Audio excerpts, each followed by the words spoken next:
So much for joining us. Can you just take us through... Very good afternoon to you. Thanks. Can you just take us through how dagga can be used for medicinal purposes as you proposed in Parliament? Sure.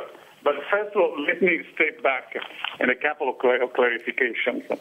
There are about 20 countries which have legalized medical marijuana, and there are about 20 states in the United States have legalized marijuana in one form or the other, including medical marijuana.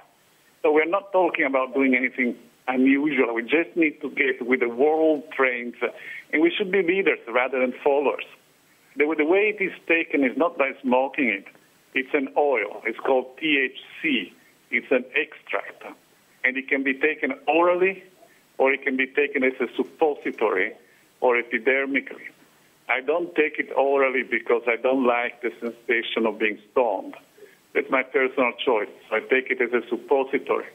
But there are hundreds of people who are taking it in an environment of quasi-legality. There are doctors who are prescribing it.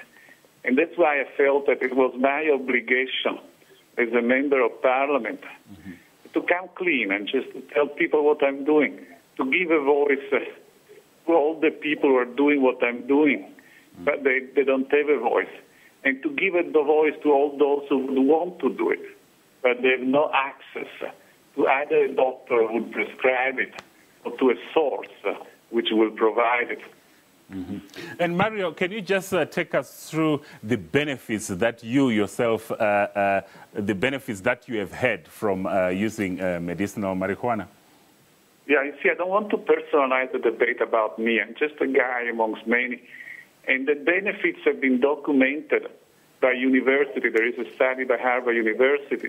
In our country, there is a wonderful report from the National Cannabis Working Group, and it's a report to the Minister of Social Welfare. And the benefits are very, very wide. First of all, controls pain. If I were not on marijuana, I would need to be on morphine. And you and I would not be having this discussion because I would be in a different world. And beside the pain control, there are curative effects. There is a growing body of evidence that cannabis cures several forms of cancer and it provides an effective therapy superior to that which chemotherapy can provide. Hence the opposition from the big pharma industry. And for many conditions like epilepsy, marijuana has been proven to be a wonderful way of controlling the disease. There are people who have given up 40 pills that they were taking every day just for taking marijuana 3 times a day.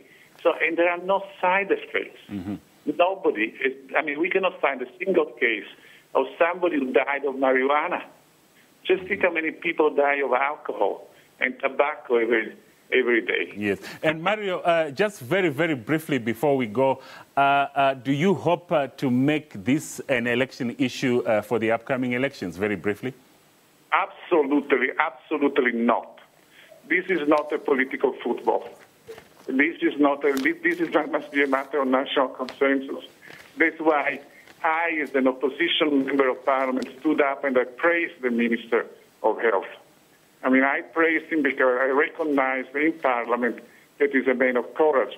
This is not a matter of politics. Let's not play politics on the blood and tears of suffering people. No, this must be a matter of national consensus. Yeah. And it's very good that there was a positive reaction from the President, and I expressed my admiration to the President for the way you acted. And I'm not playing politics. I'm praising the ANC, I'm praising the President, because this is an issue of both party lines. And the DA has also been very supportive, and so it's been called. Okay, Mario. It's a health issue, but it's a national consensus issue. Thank you very much. We have to end it there. That was Inkatha Freedom Party Member of Parliament, Mario.